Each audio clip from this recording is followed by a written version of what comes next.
Welcome back to the channel. My name is Douglas, and in today's video, I'm going to be giving you an overview of the Studio Strings instrument on the MPC Key 61.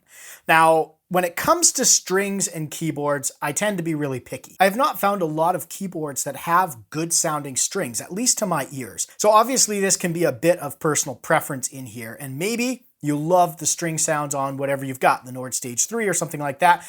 I don't like the string sounds on the Nord Stage 3. I'll just say that they take quite a bit of tweaking for me to feel like they sound good to my ears, but maybe some people like them, I don't know. So I was really excited when I saw that the MPC Key had an entire instrument dedicated to strings. I was like, finally, a keyboard is addressing this lack of good string sounds in a keyboard. So today I'm going to be walking you through the Studio Strings instrument.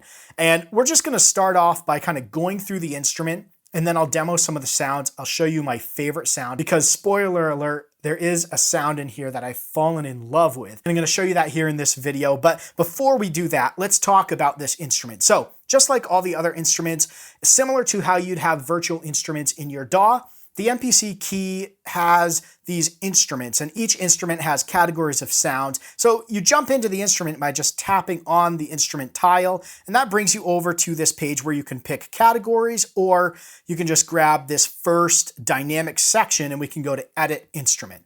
In the Edit Instrument, this is like you open up the virtual instrument in your DAW and you can change all the settings. And we're gonna walk through each of the pages here. I'm going to talk about some of the settings and how they're tied to the Q-Link knobs and play you a couple things as we go. So right off the bat, their kind of default preset is this dynamic section.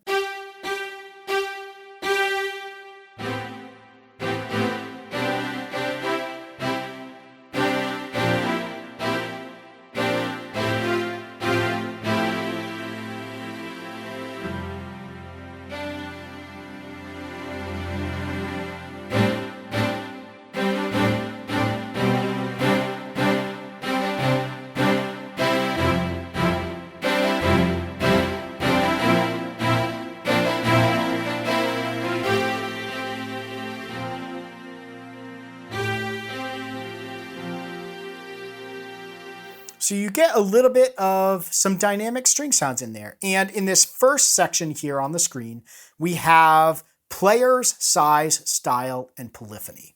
So let's walk through these.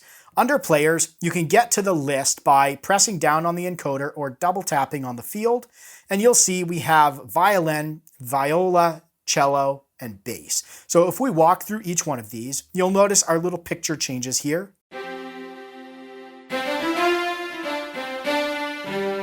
And you can change the size of the players by going to size and pulling up that list, and we can do solo, chamber, or orchestral. So let's try this out. Solo, violin.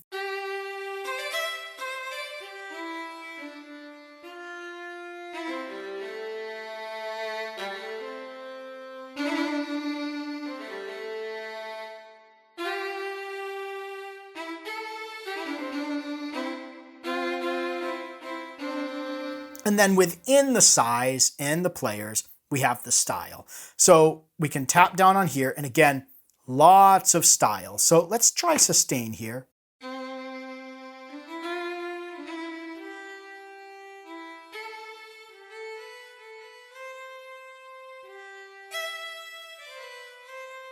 I find the volume to be a little bit lacking on the solo instruments, and I wonder if that's just because once they're all combined together, you get more of that big ensemble sound.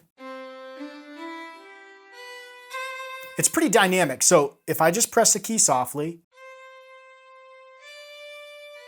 and if I press it harder, you get that as the bow is hitting the strings. And then we can bring in like a swell of sorts and kind of like strengthen the sound by using our modulation wheel.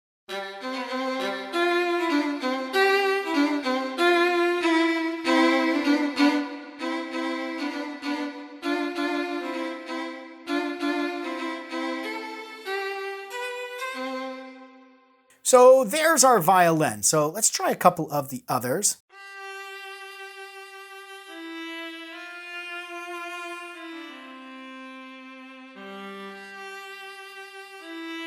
That is beautiful.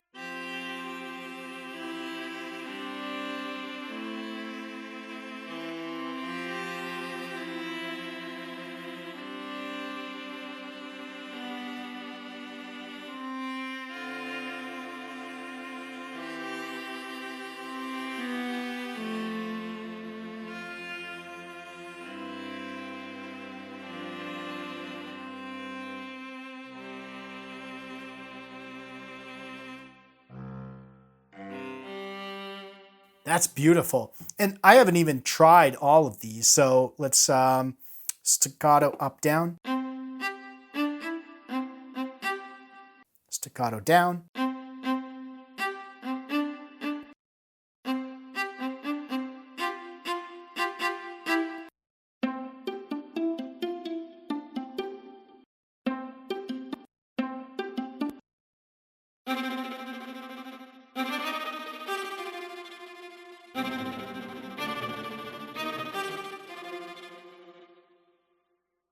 So lots of options for the style. I think this is absolutely cool. Let's try the cello. Oh, sorry, that was gorgeous.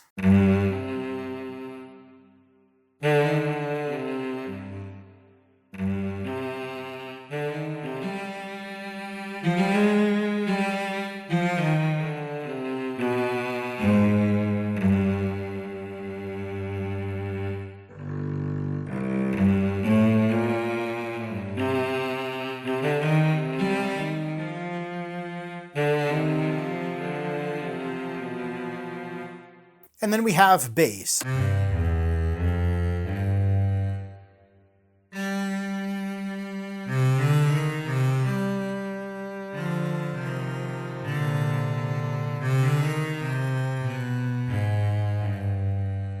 If we change this style,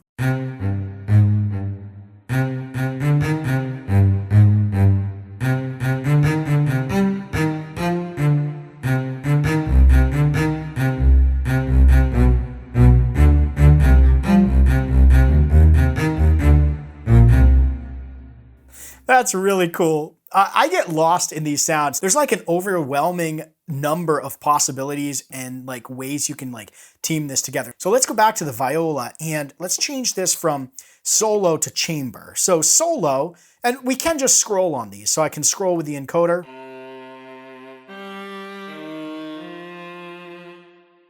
And if we go to chamber,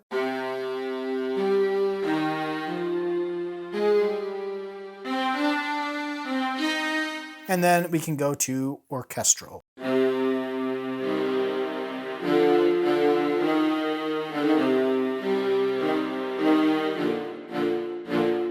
So if we try out the cello in chamber,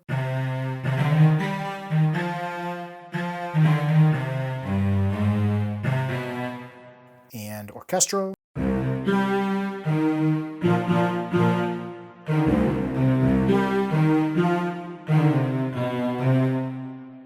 and let's grab that for the violin.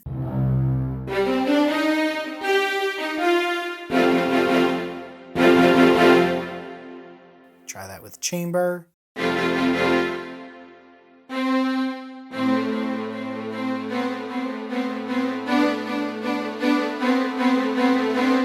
So a ton of possibilities here. And the cool thing is, anytime you see this border, this orange yellowish border with a Q, you can use the Q-Link knobs, and they do have this like touch sensitivity to them, so you can actually hold down without tweaking the knob and see what it's controlling. So if we go to all, and then let's go with chamber.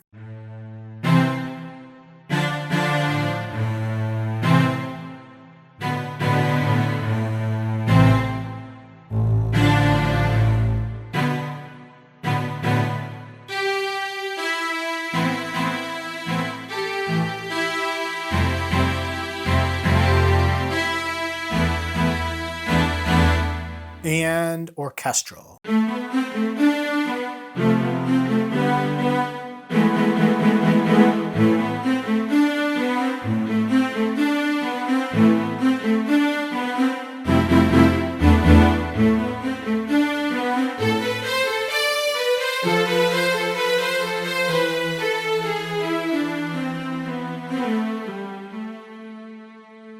So as you can see, there's a lot of possibilities just in combining different players, sizes, and styles together to really get the sound you want. And the great thing is, I'll show you this in a minute, but they provide a bunch of presets.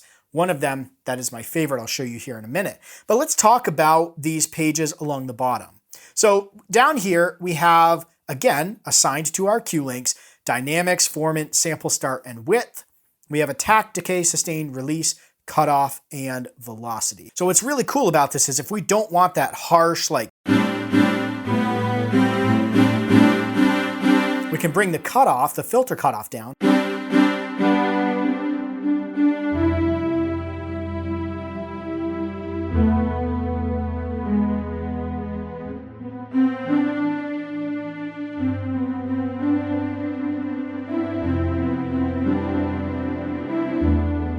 And then we could tweak our envelope and really start to shape this sound into something that we love. Now, vibrato, we move over to this and you'll see this bottom row changes. We have the mod wheel and what it's controlling. We have the aftertouch controls, we have pitch bend range, and all of that right here and controllable from this instrument. On the legato page, we have the ability to tweak a bunch of controls, and I'll need to research the actual functionality of this. And this is kind of getting into that. I'm not a string player, so some of this stuff is a little bit foreign to me. But once I research this and really kind of learn how to use this page, I'll do another video. I'll talk in depth on how to tweak and use the different controls within this instrument. The flavor and EQ page, again, like a lot of the other plugins, allow us to put some effects and EQ into this instrument without needing to use our insert effects on our track. So it's a really nice way to add those without taking from your resources when you're recording. So then we've got delay and reverb. We can quickly turn these on and off right from here,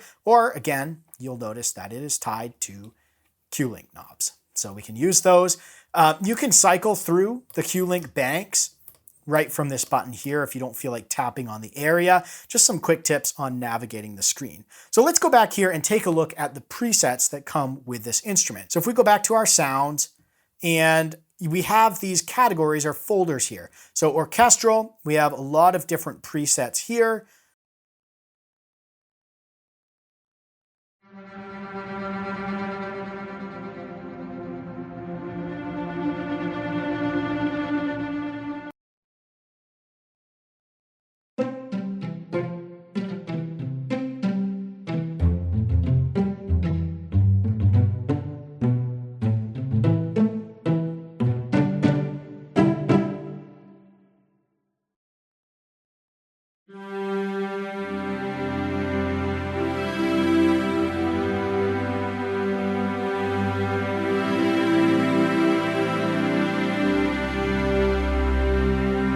And this brings me to one of my favorite string sounds that I've found, and it is this slow strings. And then I go into the edit instrument, delay and reverb, and I just bring the mix up on the reverb.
That's beautiful. And I've used that in some songs as I'm recording, and I really love it. It sits really well, and it's just this beautiful slow. I think coupled with a piano, that would be beautiful. So what I'll be doing here in this series of videos on the MPC Key is I'll be going through and demoing each of the sounds in a no talking video.